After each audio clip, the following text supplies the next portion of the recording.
Hi everyone, I'm Jack Fremling Rackintern. I hope that you're doing well. Welcome to this corner of the new library as we have the house remodel going on. This is where I'll be for the next couple months.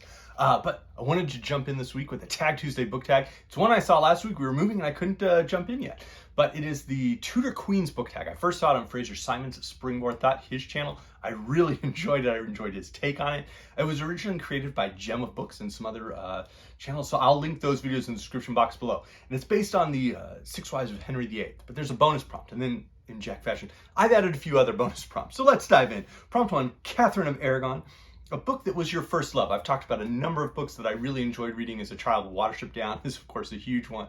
There was that period in my teen years when I read most of the works by Fyodor Dostoevsky, most of John Steinbeck's works, and that certainly got me into reading quite a bit more. But I want to go to another publication, one that I read a huge amount from as a child and learned a huge amount from, and that's National Geographic. My dad was a longtime subscriber to National Geographic, and he kept them.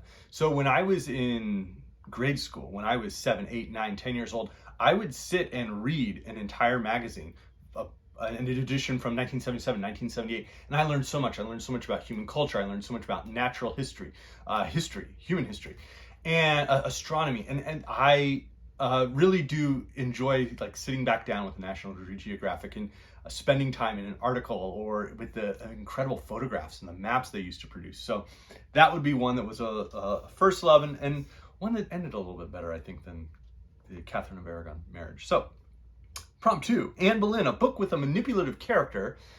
I'm going to assume we're talking about Anne Boleyn's father with that prompt. I don't find Anne Boleyn personally, historically, that manipulative.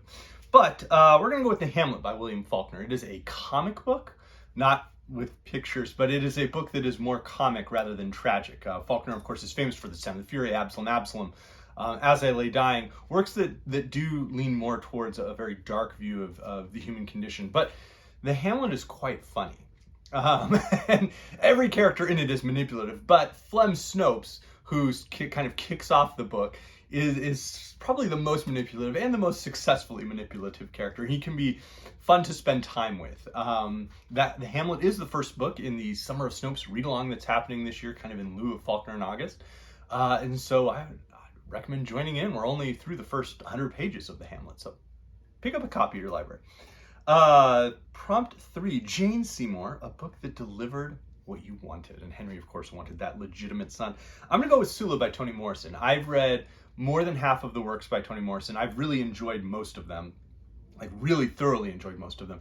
So going into Sula, I wasn't sure. I had read The Bluest Eye and reread The Bluest Eye a couple years ago, and I still love it. Song of Solomon is one of my all-time favorite novels. Beloved is this masterpiece. So it was interesting kind of getting back to an earlier work and wondering, okay, how was her second novel? Second novels are infamously like bad sometimes. So I spent some time reading Sula earlier this year and I loved it. I thought it was an advance from The Bluest Eye, and you could see the ways in which she was building towards something like Song of Solomon or Beloved, but it is very much its own work. It portrays this other branch of literature that Morrison could have gone on and written more novels in that vein, and yet chose to move in a different direction. And so I really enjoyed it. It exceeded my expectations of what I was hoping for. Prompt 4, Anne of Cleves, a book that wasn't what you expected. And Henry, of course, was upset about the picture of Anne of Cleves on the little, the hand-sized portrait, not quite matching what she looked like in real life. He was kind of a disaster at that point in his life, and so I don't know that any marriage was going to work. But a book that wasn't what you expected, I'm going to go with Elena Knows by Claudia Piñeiro. I read that last week, and I absolutely was entranced by it. It seems to be a crime novel. It seems to be a book that is, it's from the point of view of a character, a mother whose daughter has recently died, and the mother has Parkinson's. And so the entire book is one day, and it's broken up in chapters in terms of when she's taking the pills that allow her to be able to walk to the train station or walk from the train station to a cab and be able to put her sleeve through a sweater. And so that's the narration that we have, but underneath it, there's this much deeper metaphor and allusion. I'm hoping to do a video on that next week. But that book kind of reminded me of In a Lonely Place by Dorothy Hughes in terms of the way it takes certain genre conventions and then subverts what we're expecting very well. So it was a book that wasn't what I expected in a really positive way again. Prompt 5, Catherine Howard, A Book That Irritated You. Insert novel by Philip Roth. Prompt 6, Catherine Parr, a book that was published after the death of the author. There are so many posthumous works, and a number of them are actually quite good. But I'm going to go with one I read last year during Women in Translation Month. That would be Last Words from Montmartre by Chu Miao-jin, who was a queer Taiwanese author. And that book is a peer into her soul in her final weeks of life. And it's a harrowing book that also portrays just absolutely authentic emotion on every single page. Now, the bonus prompt. Prompt 7, Henry VIII, a chunky book that you hated. He was more athletic when he was younger. I'm going to go with Anna Karenina by Tolstoy for a variety of reasons. Not a fan of that. However, I added a few prompts of my own. So to really make it a more full Tudor Queen's book tag. Prompt 8, Elizabeth Blount, a book that you love to brag about reading, and I chose that because Lady Blount was the mother of the only illegitimate child Henry VIII acknowledged, Henry Fitzroy, and he was Henry's first biological son, and proved something for good old King Henri Roy.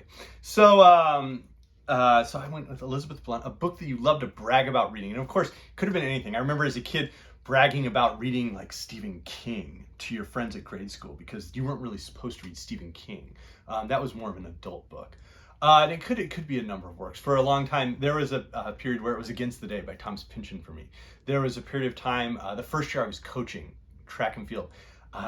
There's a whole thing about it, distance runners and readers kind of overlap sometimes. There's a healthy center of that Venn diagram where a good portion of distance runners, I think, are readers, just because the patience that reading requires is sometimes the patience that a long distance run or a long distance bike ride or long distance swimming requires. So I just find some overlap there.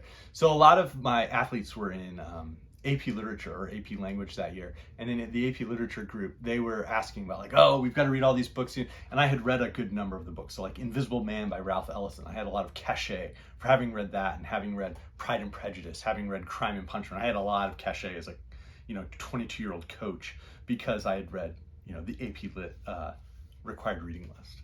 But more recently, it's probably been Finnegan's Wake by James Joyce.